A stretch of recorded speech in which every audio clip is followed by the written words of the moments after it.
Shalom Bapak Ibu Saudara sekalian, kita berjumpa lagi dengan acara Manarima hari ini. Saya percaya bahwa hidup saudara dari hari ke hari sudah diisi oleh kebenaran firman Tuhan. Dan saya percaya orang yang hidupnya sesuai dengan kebenaran firman Tuhan adalah orang yang paling berbahagia di dunia ini. Karena saya percaya orang yang hidup sesuai dengan kebenaran firman Tuhan adalah orang-orang yang diberkati oleh Tuhan. Mari kita buka lebih dahulu acara Manarima hari ini dengan doa. Tuhan, terima kasih kami boleh berjumpa kembali dengan acara Manarima hari ini. Kami akan belajar tentang kebenaran firman Tuhan yang selalu kami butuhkan Tuhan, untuk makanan rohani kami Tuhan. Karena jiwa dan roh kami hanya bisa dipuaskan melalui firman Tuhan. Kalau roti hanya bisa memuaskan dahaga jasmani kami, tapi firman Tuhan bisa memuaskan roh kami. Terpujilah namamu Tuhan, di dalam nama Tuhan Yesus Kristus. Haleluya. Amin.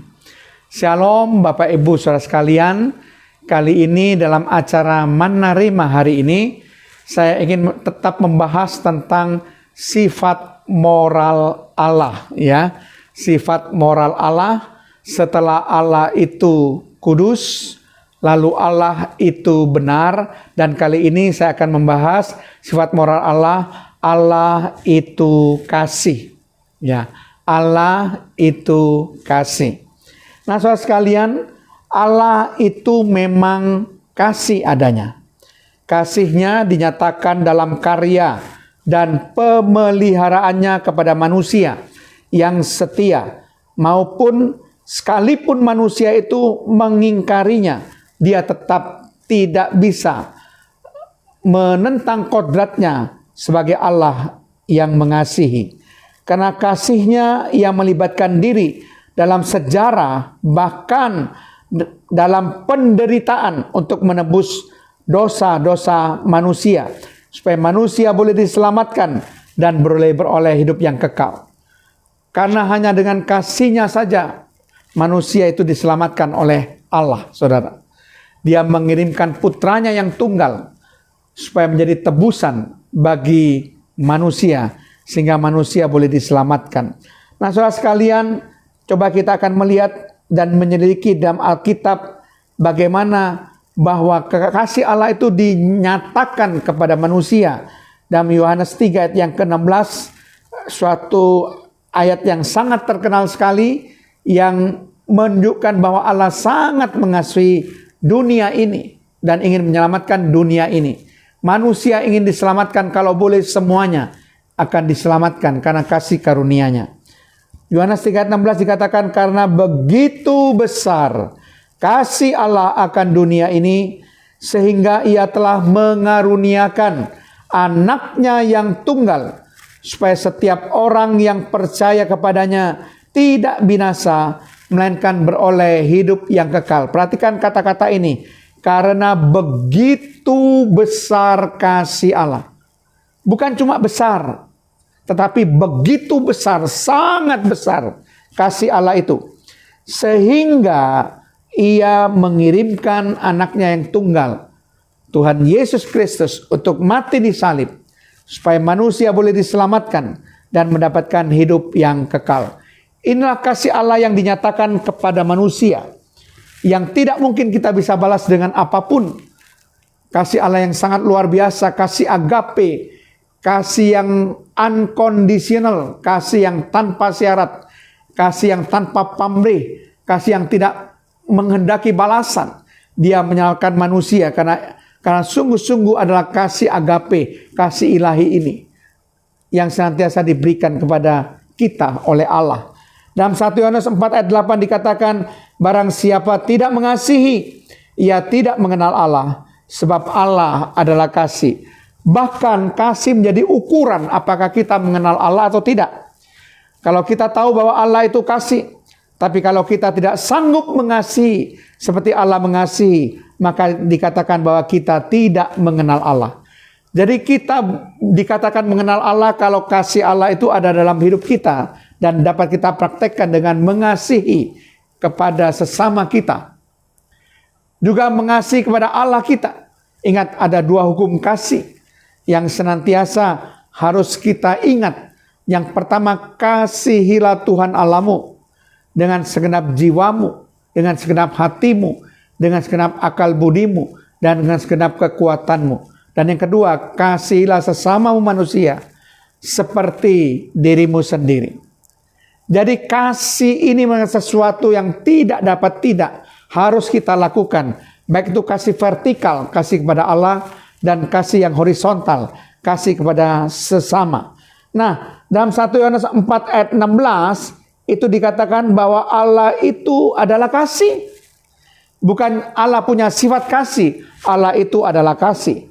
Dikatakan demikian, kita telah mengenal dan telah percaya akan kasih Allah kepada kita. Allah adalah kasih. Perhatikan, Allah adalah kasih. Dan barang siapa tetap berada di dalam kasih, ia tetap berada di dalam Allah dan Allah di dalam dia. Suatu hal yang menjadi penanda bahwa Allah ada dalam kita, itu adalah kalau kita memiliki kasih. Barang siapa berada di dalam kasih, Allah ada di dalam dia, dan dia akan tetap bisa berada di dalam Allah. Itu syarat yang dikatakan firman Tuhan. Karena Allah adalah kasih, saudara. Kalau saudara ingin tetap berada di dalam Allah dan Allah di dalam saudara, tidak ada hal yang tidak boleh kita abaikan, yaitu kita harus memiliki kasih. Nah, saudara sekalian, Roma 5 ayat 8 dikatakan, akan tetapi Allah menunjukkan kasih-Nya kepada kita oleh karena Kristus telah mati untuk kita ketika kita masih berdosa. Bukti kasih yang terbesar yang Allah sudah berikan pada kita adalah Kristus telah mati untuk kita, sehingga dosa kita itu boleh dibayar, ditebus oleh Tuhan Yesus Kristus dengan kematiannya di atas kayu salib. Ini adalah bukti kasih yang terbesar, saudara. Kristus mati untuk kita, untuk menebus dosa-dosa kita. Dan sebagai ayat yang terakhir, Keluaran 34 ayat yang ke-6 dikatakan, berjalanlah Tuhan lewat dari depannya dan berseru, Tuhan, Tuhan, Allah penyayang dan pengasih. Perhatikan kata-kata pengasih, Allah pengasih, panjang sabar, berlimpah kasih-Nya dan setia-Nya. Di sini ada pengakuan bahwa Allah adalah pengasih dan berlimpah kasih-Nya. Kasih-Nya berlimpah, saudara. Bukan cuma kasih yang biasa, yang sedikit, tapi berlimpah-limpah kasih-Nya. Karena Dia adalah Allah yang pengasih. Nah, saudara sekalian, kita bersyukur kalau kita punya Allah yang mengasihi kita. Seberapapun saudara berdosa, saudara datang kepada Tuhan, mengaku dosa saudara, menyesali dosa saudara, maka Allah yang kasih itu mau mengampuni dosa saudara. Saudara perhatikan, saudara, berapa kali saudara berdosa? Berapa kali Tuhan mengampuni dosa saudara? Hanya karena kasih-Nya yang besar, maka Allah tetap mengharapkan orang-orang yang berdosa berbalik kepada Dia dan bertobat, menyesali dosanya, mengakui dosanya, dan Allah berikan pengampunan dosa. Saudara sekalian, mari kita akan menjaga, jangan menyelewengkan kasih Allah. Jangan karena Allah itu kasih lalu kita berulang-ulang berbuat dosa. Itu hal yang tidak bijaksana, hal yang sangat tidak berkenan di hati Allah. Mari kita menghormati bahwa Allah itu kasih, Allah mengasihi kita. Kita harus menjaga supaya kita tidak berbuat dosa, melakukan segala perbuatan yang menyakiti hati Allah sebagai rasa terima kasih kita, karena Allah begitu mengasihi kita sehingga kita boleh diselamatkan. Amin.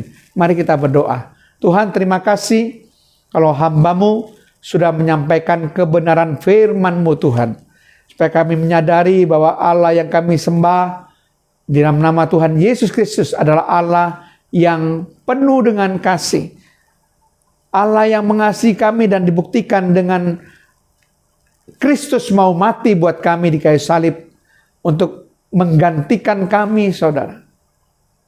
Menggantikan kita semuanya. Sehingga Yesus menjadi tebusan atas segala dosa-dosa kita. Dan kita boleh diselamatkan. Terpujilah namamu Tuhan. Di dalam nama Tuhan Yesus Kristus, haleluya. Amin.